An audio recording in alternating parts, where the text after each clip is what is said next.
sobrang messy, puro gastos, puro utang. It's all a facade.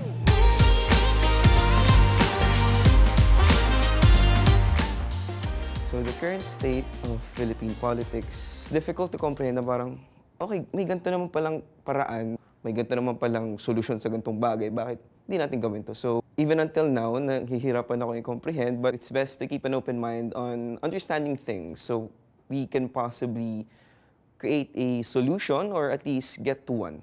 For me, such a mess and a little dirty because of what's happening right now between the president and the vice president of our country. It's important that these two leaders should work hand in hand in unity for the betterment of our country. We don't have the unity in terms of the national government right now. Hearing that news fills me disappointed dahil walang alignment in our leaders. If there's no alignment with our leaders, of course, we don't know who to follow. We don't know what direction pupunta yung Philippines. Parang ano bang ginagawa na itong mga to? It's messy. Yeah, I can honestly say it's messy. Sometimes, mararamdaman mo na parang wala na talagang pag-asa.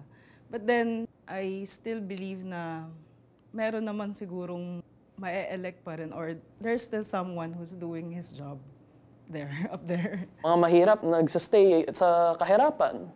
Yung mga mayayaman, sila yung mayaman. And that's because of the political atmosphere of the Philippines right now. And I think something has to change.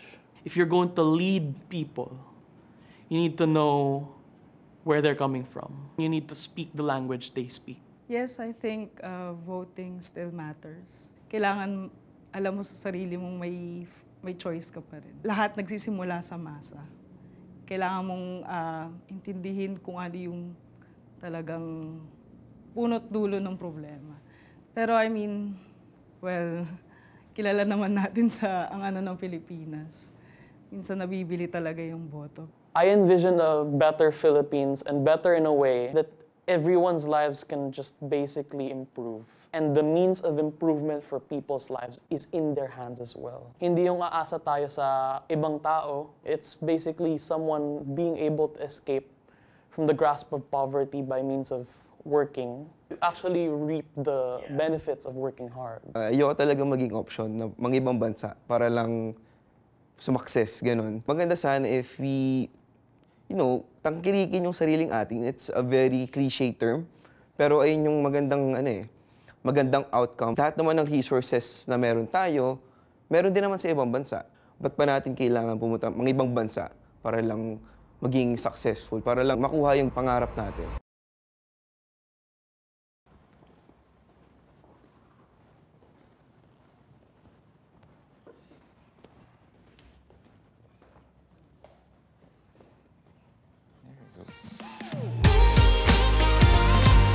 Sino bumoto last election recently?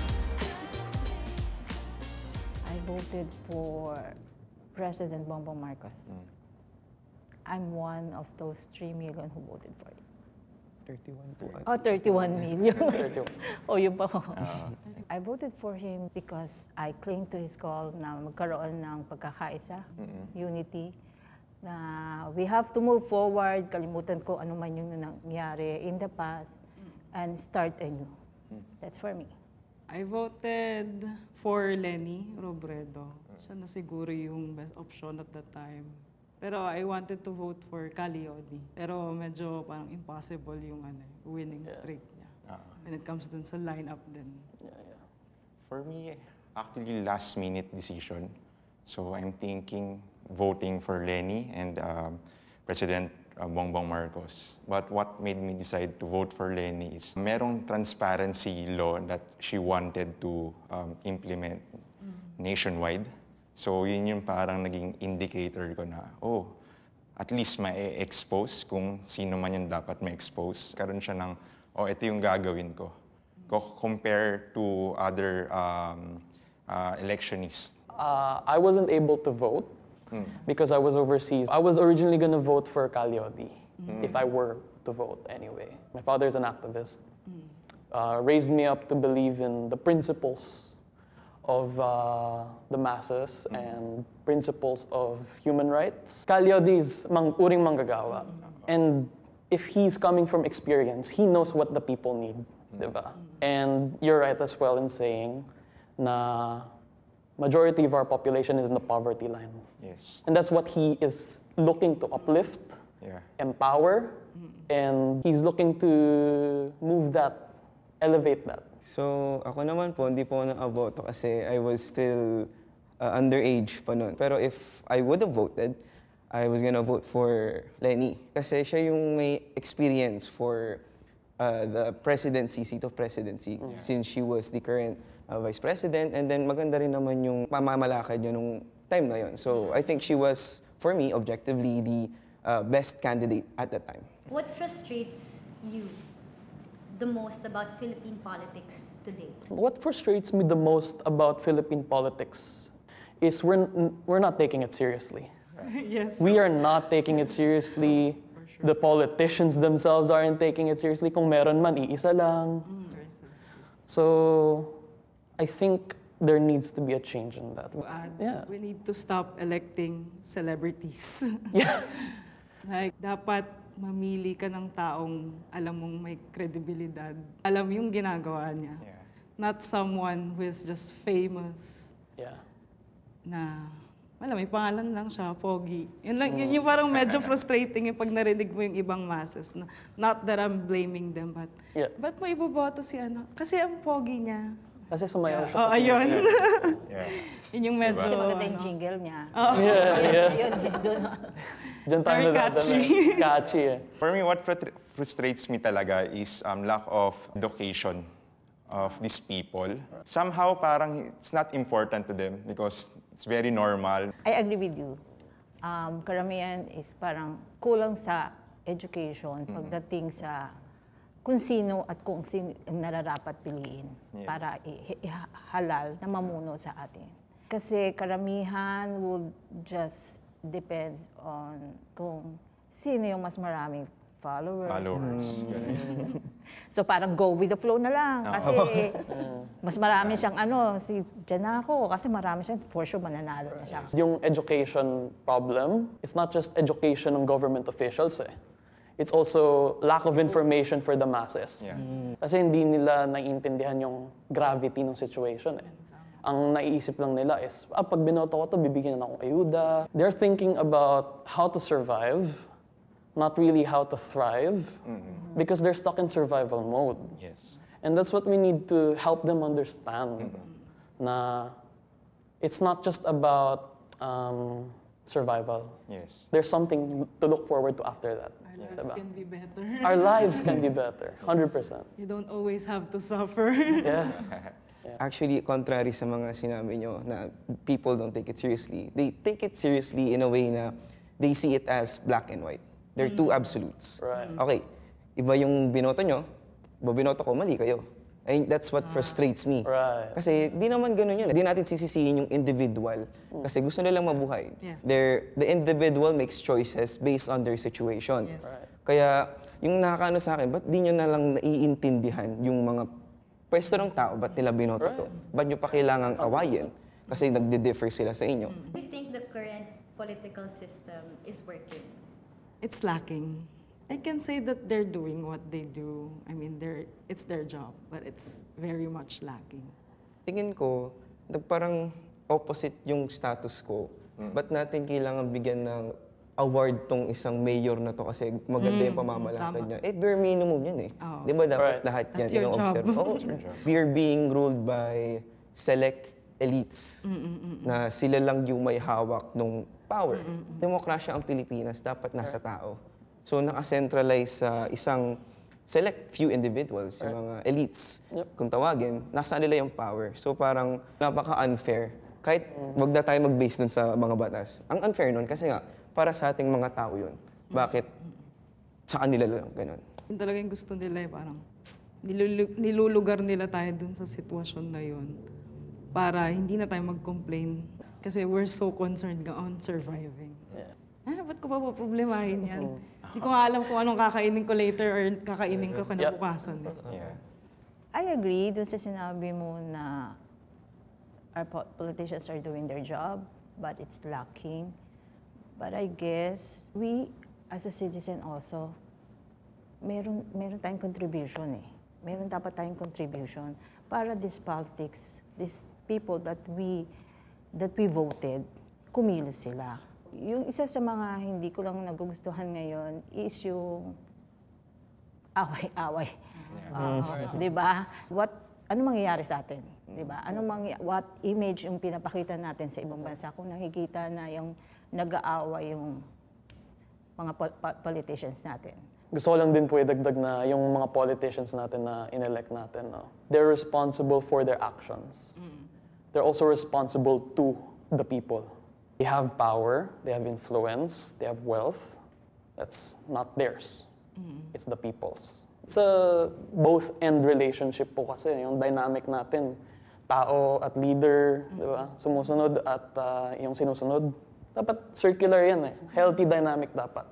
Dapat working in harmony, yes. Working together.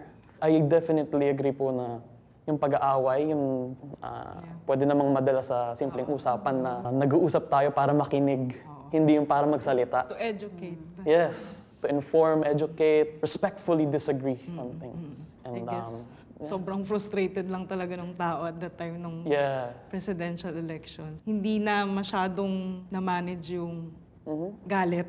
Kasi I've been there na puro galit lang. Someone just wants to appear smarter than everyone else. Tapos I've realized na parang, anong outcome nito? Anong natutulong ko?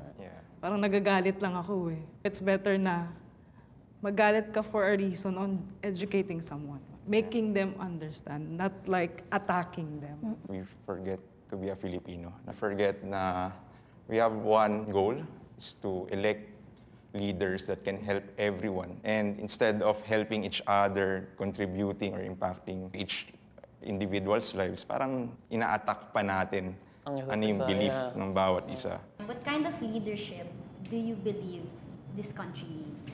Someone who is very transparent. Accountable. Accountable, yeah. Admit for the mistakes. Own up to it. Yeah. Humility. Humility. Ang tingin ko lang kailangan ng Pilipino ay kagaya ng mga naboto natin in the previews, pero tama yung prinsipyo. Kasi kung mapapansin nyo naman po, yung mga binoto ng Pilipino dati, Duterte and si Erap, mga ano sila, nag-a-appeal sila sa masses. Tawag namin sa kanila mga populist leaders. Parang, okay, di nyo kaya yan gawin, kami gagawa para sa'yo. Maraming bumoto kay Duterte no, kasi nga, he makes up for the lack of what people can't do. And ayun, strongman mentality eh. So, may ganun pa rin pag-iisip yung mga Pinoy ngayon. Kaya maganda sana if ma-encapsulate natin yung, pero in a better way. Authoritarian na leader, pero para sa tao. For me naman, a leader who really fear God. So, etong leader na to who fears God, I think takot ka na kay Lord. Takot ka nang gawin yung mga makasalanan. If you know God, there's a consequence to every action na ginagawa natin. And it affects every aspect ng isang leader if this leader fear the Lord. I wanted to add dun sa sinabi mong fear of God. They must also be God-loving. Actually, They must God also love God. who loves God. Yeah, kasi complementary yan eh. Yung pagmahal mo ang Diyos, may takot ka sa Diyos eh. Pero maganda din yung takot sa tao. Takot sa mamamayan. Was about to say that, yeah. Oh. Nice. Kasi anytime, if it all fails, Diba? kayang i-outro ng tao kung sino man yung nandun. Building on what you guys have been saying, ang nilook forward ko na leader is someone with a heart and mind. May puso at isip para sa Pilipinas. Do you see any of these characteristics in any current leaders or upcoming candidates? That's a heavy question. If Name drop nakikita na ba tayo. natin? Now? Right now? No. It's hard kasi to drop name kaagad kasi we haven't known yet pa yung Yeah. kung ano Wala pang pang caliber yung ano eh. Kung ano pang pwedeng gawin, kung ano pa yung maaari niyang gawin. Lalo na yung mga tatakbo pa for the In learning curve Pero- pa sila. parang ngayon Years parang curve. under observation tayo, di ba? Ano Pero pa yung pwede niya? presidente ngayon parang natatakot ako ang ano pang pwede niyang magawa. Like Why in his naman? term. Why Could be naman? worse. In what way ka natatakot? Dahil anong palisiya ba niya for you? Ano Siguro bang palisiya yung niya? mere fact lang na in 3 years, na-surpass niya na yung naunang inutang ng tatay niya. Over budget na siya. Parang, saan napupunta yun? Triple over budget na ako nga eh. Saan siya napupunta? We don't know. We don't know exactly for sure. And grabe na yung inflation ngayon. So, what more in the coming years? Parang ang hirap to come back. Parang na-set up tayo not for a win eh, but for a total loss na ang hirap mag-bounce back from here. To bounce back from these economic repercussions, we need decades, generations. The fact na ang dami nilang pinapakitang show ngayon sa social media at saka sa news na parang nade-deviate talaga tayo sa kung ano yung totoong issue ng bansa ngayon. Kasi kung tanungin mo yung mga kasama natin na naglilingkod sa bayan na mga movie, mga angkas, mga nagtitinda, if you ask them, they'll say, problems are still the same. Mahirap, gutom, anak namin, walang pampaaral. It's the same problem generationally. Yeah. Parang ang hirap to bounce back from that. And I think I agree with you in saying na current administration has definitely not succeeded in mitigating the problem. Yeah. Kumbaga, naiipon lang siya. Naiipon lang. From the Na-accumulate. previous administration, naiipon lang siya. May kulang na nga sa previous administration. Dagdagan pa ngayon. I think something can be done. But it will take a lot of effort from our leaders right now. I had the experience din kasi na parang nagko-commute ako. Tapos I don't know how the conversation went to there, pero parang this is after a year na ma-elect yung current president. Parang napasabi na lang siya na parang nagsisisi nga ako eh. Parang bakit siya yung binoto ko. Ang dami niyang pangako, sobrang magagandang pangako. Pero bakit ito tayo? Lalong tumatraffic sa Pilipinas. Lalong nagmamahal ang bilihin. Tapos, eto, ganito pa rin. Kailangan mong kumayod araw-araw para lang mabuhay. Para mabayaran yung mga kailangan mong bayaran. It's sad when you talk to the normal people.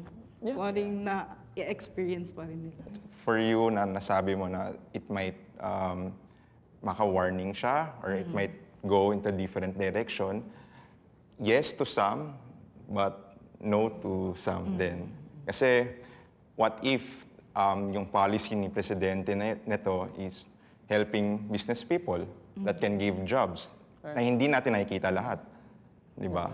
To these people, itong jobs na to, sila na yung, nasa kanila na yung bola if they can give like higher compensation. Di ba? But it helped kasi business are growing. Di ba? And merong policy doon. And that, oh, tara, ang dami nang nagkakatrabaho na. Are we saying here lang ba sa Metro Manila? So, ang daming, like, if we go around the nation, some are having their heyday. Di ba? If you go to Visayas area, they're having their heyday. If you go to Mindanao area, hindi ko lang masabi, balance, some hindi, some oo. So, tinitignan ko siya in parang oversee na aspect na, teka, may natutulong, somehow may natutulong, but somehow, to others, hindi. Pero ano ba yung magiging response natin doon? Siguro response na lang natin doon is to just do our really best, being a Filipino citizen. Pay our taxes, ano ba yung mga kaya natin makontrol? I agree with you. Kasi hindi naman kasi ganun kaagad-agad para sa akin. Para sa akin, 3 years, kulang pa rin naman para patunayan niya kung ano yung nagagawa niya at yung ginagawa niya. The same time, knowing nung umupo siya, malaki yung utang na minana niya because of the pandemic na nagkaroon tayo ng utang. It's hard for us to judge kaagad-agad na ganito, wala pang nagagawa. Kasi hindi tayo yung nasa posisyon niya eh. Hindi natin alam kung ano yung mga nagawa niya, ginagawa niya pa. We also have our responsibility. May part tayo na kailangan rin natin tumulong. Let's not all say na lahat ng responsibilidad sa mga leaders natin. Eh. Yeah. We also have our own responsibility, right? Para makatulong tayo.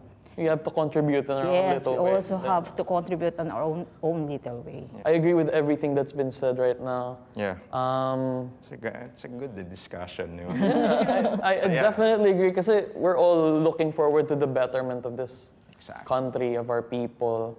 I think na yung pagkukulang ng mga leader natin, that's on them. Pero yung pagkukulang natin as individuals, as mamamayan, that's on us. Yeah. We need to work our part, they need to work their part. As I said earlier, we're responsible for our actions, they're responsible for their actions, but they have additional responsibility. They're also responsible to us. They have a responsibility to the people Yeah. because we put them there. Doon lang magkakatalo yung definitions natin ng ano ba yung kailangan nilang gawin. Diba? Diba? How does this shape your decision then, voting? Right. You can't have it all. And they can't Yeah. have it all. You just need to prioritize. What do we need right now? Ako, to be honest, boboto ko mga uring manggagawa na alam ang pangangailangan ng mga manggagawa. Kasi pag nakatulong na tayo sa pag-angat ng uring manggagawa, matutulungan nila tayo sa pag-angat ng ekonomiya. Di ba? Tapos naisip ko, yung mga abogado. Mga abogadong may alam sa batas, sa legislation, at sa due process. And I think na importante din na maisip natin, what else does our country need? Do we actually need convicted people in politics? Do we actually need artists in politics? Yeah. Haven't we tried that in the past? And hasn't that worked out wrong and badly? Diba? Parang, Yeah. we'll have to play our cards right talaga. Ano lang ako dun sa celebrity, I'm giving them a chance for me, for me lang. I'm giving them a chance because somehow, maybe they can be a change maker. We're in the popularity contest when it comes to when it comes to our Philippine election, di ba? So, giving them a chance or even a grace na, sige, try mo nga if may magagawa. Obviously, wala naman akong binoto na ganon, but somehow, if we're going to discuss about the qualification and traits, it's also back up with the data and history of what they did. If these celebrities may nagawa pala in their community and they know na hindi lang naman pala pinapalabas. Kasi I believe there are some na ginagawa nila yon. When you run for the office naman, team kayo eh. So, yun yung isa ko na lang din iniisip, team. Kamusta yung team mo? Di ba? So, for me, yun, binibigyan ko silang grace. Benefit of the doubt. Oo, di ba? And benefit of the doubt. Baka may makontribute ka nga naman. Because Kasi sila lang naman din yung mananalo. Yeah, you can't disqualify people. Oo, If we start disqualifying people for running for elections, let's not have elections at all. Di ba? Let's just put one person into power, have a king. Di ba? Yun na lang. That's why we have election na. Kaya nga nawawala yung due process natin pag may authoritarian or totalitarian regime, di ba? Yeah. Kasi nawawala yung executive power of the people. Yes. I think I agree with what you said na I definitely agree with most of what you said. I just disagree on the part na, respectfully, I disagree on the part na we should let these current candidates na celebrities try. Yeah, kasi medyo iffy talaga ako doon. Parang, I'm not disqualifying them, pero as you said, data. Diba? As you said, track record. Prinsipyo. Yeah. Okay yung prinsipyo. Pero as I said earlier, nasan yung gawa? Puso. Yeah. Okay yung puso, wala yung isip. Yeah. Diba? Sa inyo? Siguro ako gusto ko lang para sa Pilipino, matutong i-admit na nagkamali sila dati. Right. Oo. Kumbaga matuto na tayo sa mga pagkakamali natin Yeah. dati. Kasi kilala naman natin kung sino yung tatakbo uli. Sino mananalo? Alam Diba? na natin kung ano yung nagawa nila previously. Yeah. Very evident sa news. Nakita mo nang hiniring yung taong yun. Ilang beses pinatawag sa mga ganto-gantong kaso. Siguro doon na lang siguro na maging sana yung Pilipino mas kilatisin. Yung katulad sabi mo, yung track records.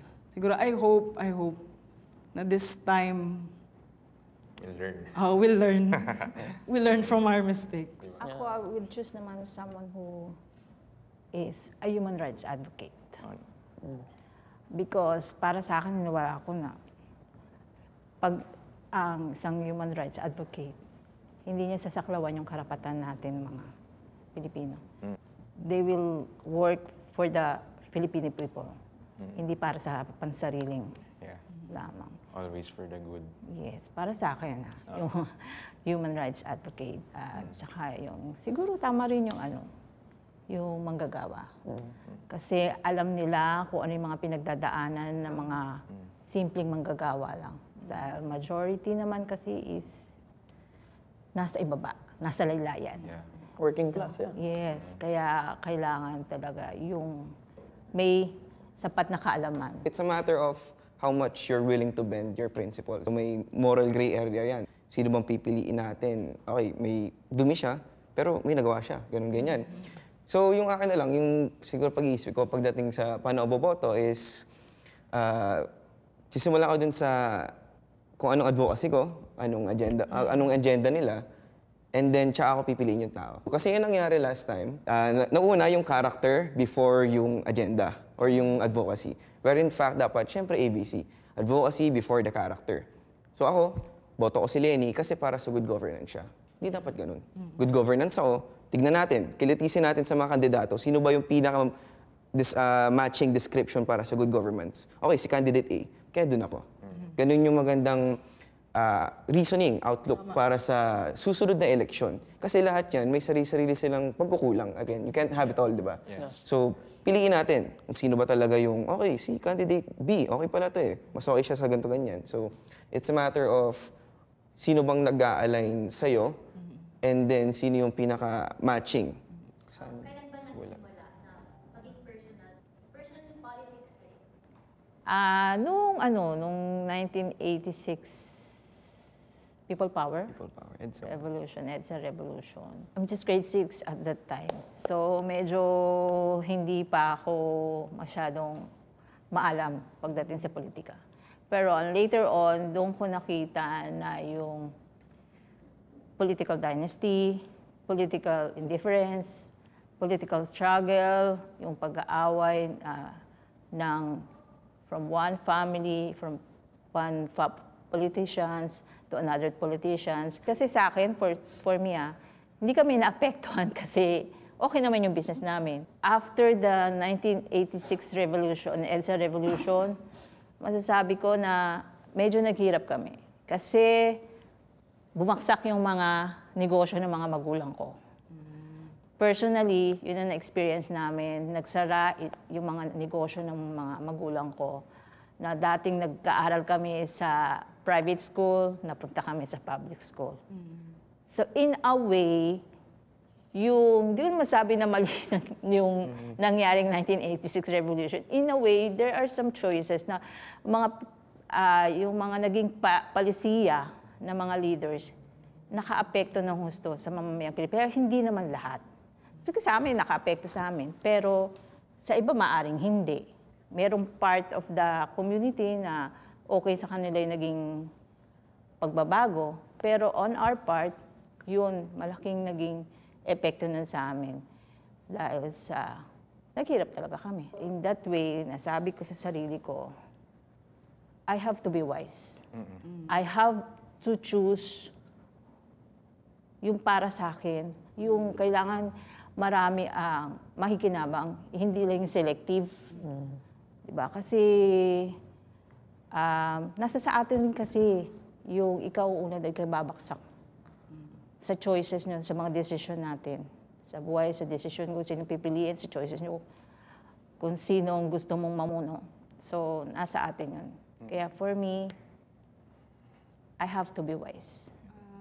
Ako naman, I started to be more aware sa politics natin, like, during the pandemic.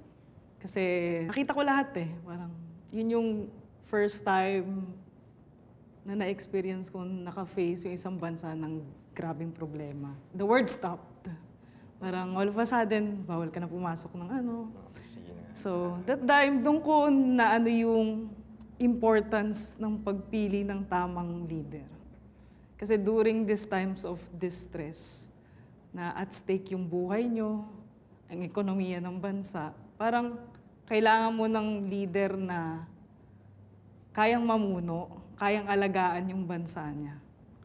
Yun talaga, parang yun yung naging turning point sa akin na parang, wow, I should be caring more. Parang ganun. So, I started, nagkaroon ako ng pake sa politics nung 2022 elections, pandemic. So, syempre, unavoidable naman yung movements nung pink movement, yung red movement, yung unity movement. Magsascroll ka lang sa social media kasi yun lang naman pwede mong gawin at that time social media, okay. So, makita mo, laging may political jokes, ganito, ganyan. So, parang, parang, this needs to take precedence. Ito yung importante. Why? Kasi politics, sinasakop niya lahat ng factors or aspects ng government, ng bansa. May pangit na leader that will dampen our economy. Yung mga simpleng necessities natin, tataas yung presyo, ando rin yan sa tourism natin, ganito ganyan. Affected lahat welfare, education. Yes. So ganun talaga yung overarching parang influence ng politics. Andun siya eh. Kaya ayun, yung pandemic talaga, there wasn't one instance, it was incremental. Hanggang ngayon, parang, it's personal sa akin kasi I'm studying Pol Sci sa BEDA. So, ano sa akin yung parang, okay, ito yung pinaglalaban ko sa buhay, ganito ganyan. Dapat, ang gusto ko sa akin is, ayokong pumunta ng school na ngayon, 30 yung pamasahe ko, tapos magiging in a few years, 60. So parang, ayoko naman mabuhay sa anong society, as well as yung bigas. Baka mamaya, 100 na yung sa kilo. Kaya, ewan ko na nangyari na yun or what. Pero ayoko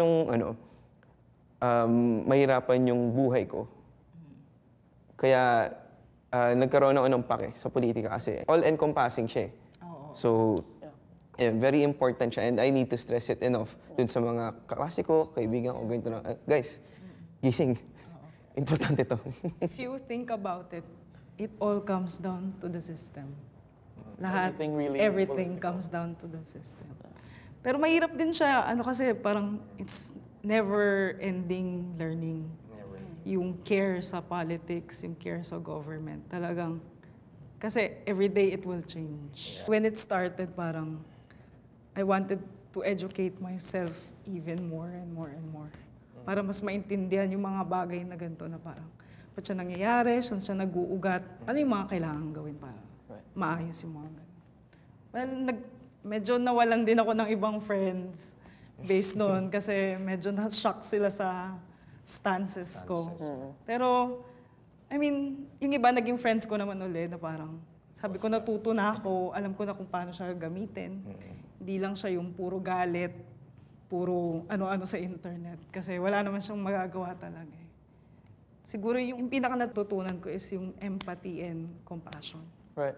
Yung pagmamahal sa kapwa Pilipino mo. Kasi gusto mo rin naman ng maayos na bagay para sa kanila. Kumbaga, you're thinking in a wider scale. Yung kung ano yung makakabuti sa nakararami.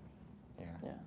For me, what makes personal to me, kasi we were taught by my parents na you love God, you love people, and you love your neighbor, di ba? And when you love your neighbor, like, you really love your neighbor, you don't actually think of yourselves more, but really more on how can this love can be shown to every people na makakasama ko. And hearing the stories from my dad, it really developed my mind on how I see things. On a higher scale ba na parang paano ba magmamahal. Naging personal siya sa akin kasi you see people na parang are struggling. I was an outreach volunteer for the last 4 years, 2017 hanggang 2019, and doon naging personal lalo because I've talked to these marginalized people in Manila na they wanted to be a magnanakaw. Sabi ko, ulit nga magnanakaw. And I don't get it na bakit ganito yung nangyayari. So yun yung medyo hugot ko. That's parang, Lord, love ko yung tao and I wanted to do ano yung kaya ko lang. So, I was given a chance to lead the outreach for 4 years. Tapos, every month, hearing different stories from different children, different teenage moms, and different titas and lolas. So, bumibigat lalo. And what I experienced during those times are the lack of loving community. Kulang ng pag-aalaga. And these politicians are the one who has very unlimited resources that can share something to them. Kahit sobrang liit lang ba, na sana may makarating man tulong. If you love these people, syempre, you hope and you pray to God na, Lord, can you appoint leaders that can love all of us, di ba? I'm 22 now, but when I was in my early teens, I was a Marcos apologist, pro Duterte. I'm not ashamed of that because I've learned the error of my ways in saying that, you know. There were wrongs during those times. And nag-shift yung perspective ko when I interviewed a martial law survivor. And they told me of what happened. It was very eye-opening. And I started talking to my father more about, actually my father and my mother, who were both activists. I was closeted as a Marcos apologist and pro Duterte. No one in the family knew. Kasi I was afraid na they would get mad at me. Kasi iba yung tingin nila. Tingin nila, yeah. But it didn't happen. There was love, there was compassion. Yeah. And naging personal talaga sa akin yung politics when I started hearing more stories of on-the-ground stories of people, real-life situations during martial law, during people power, during Duterte's administration, and yung paghihirap. Extrajudicial killings. Iisip ko nga nung times na naririnig ko yung stories na yan, ang sakit sa pusong ma-experience. Exactly, di ba? Ako narinig ko lang, nakita ko lang. Iba na. Iba kung na-experience ko pa. Oo. And that's really what shifted my perspective into caring. We have a responsibility to care. Yes. To be compassionate, to be empathetic. I changed my political perspective because I put on a different lens. It's not rose-colored lenses. Yeah. It's not red-colored lenses. It's not blue-colored lenses. It's a lens that can see clearly, walang kulay, na tinitignan. Kumbaga, ang tinitignan niya yung benefit ng kapwa ko. What is your biggest hope for the Philippines?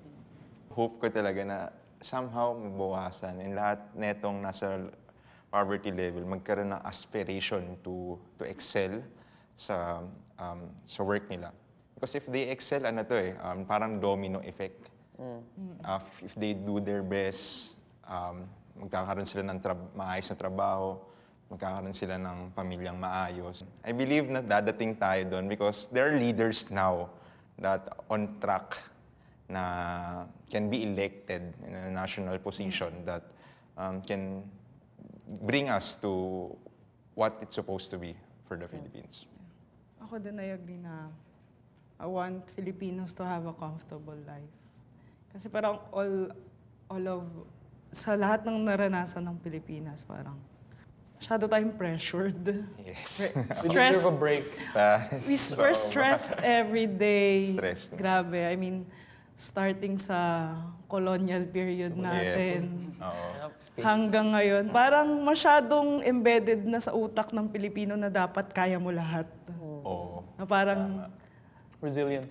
ang buhay ba ay puro pasakit na lang ba? Parang hindi ba tayo pwedeng mag-asam ng mas maayos at saka komportableng buhay? Siguro yun yung gusto ko para sa Pilipino. Parang they need to start thinking na karapatan natin to. Karapatan natin magkaroon ng decenteng buhay. Yeah. Hope ko is, di na natin kailangan mag-ibang bansa para lang maging tama. successful. Tama. Yun yan eh. Nag-abroad siya, daming baon yung pera, ganito, ganyan.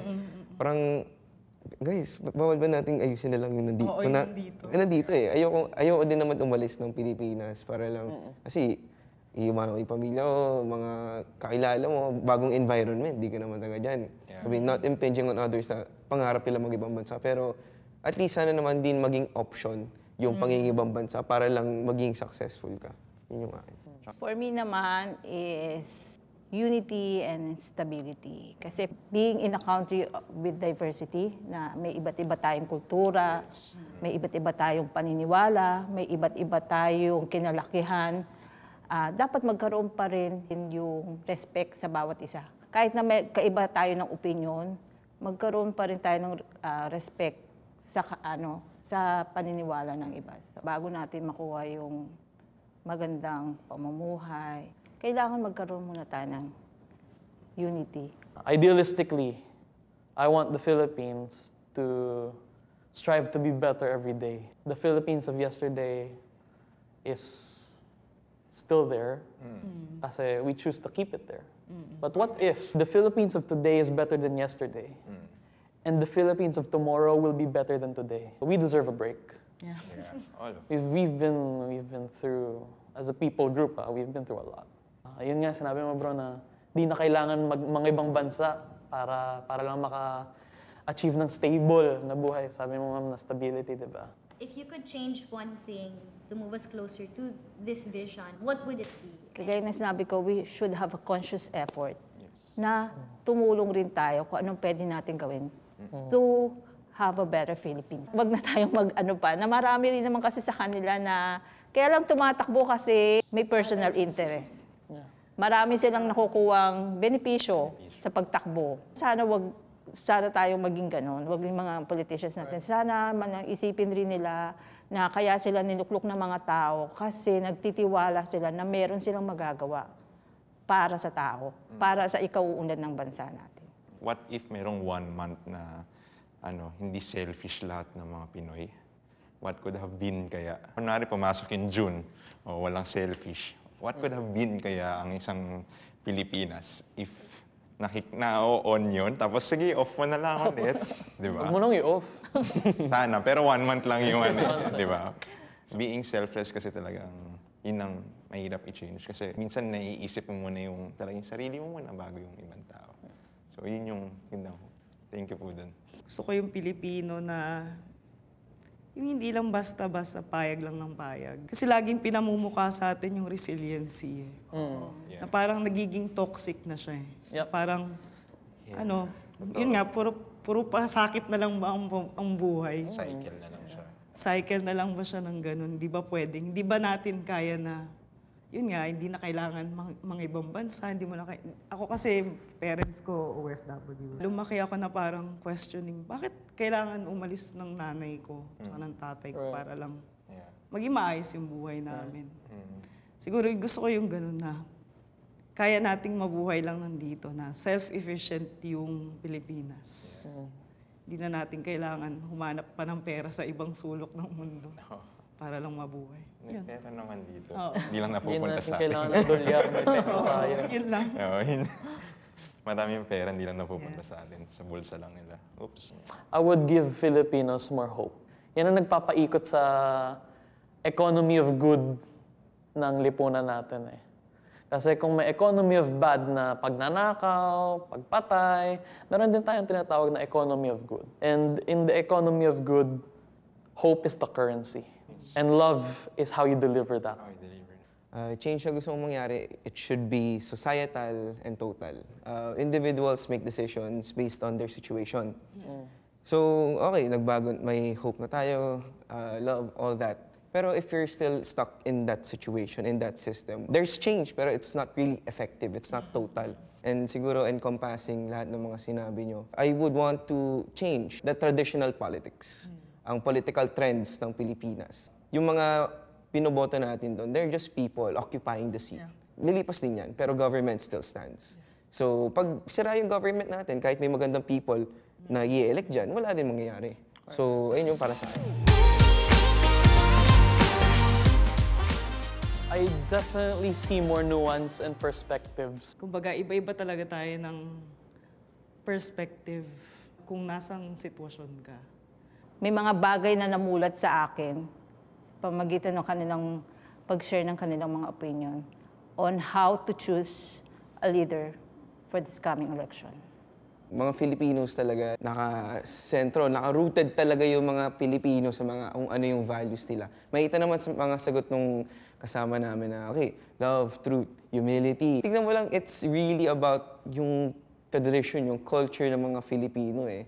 I love that we learn how to collaborate even though we have different political beliefs and we come together as one. If all of us are having this kind of relationship, even though ngayon lang kami nagkakilala, I believe that there's a hope and there's a change.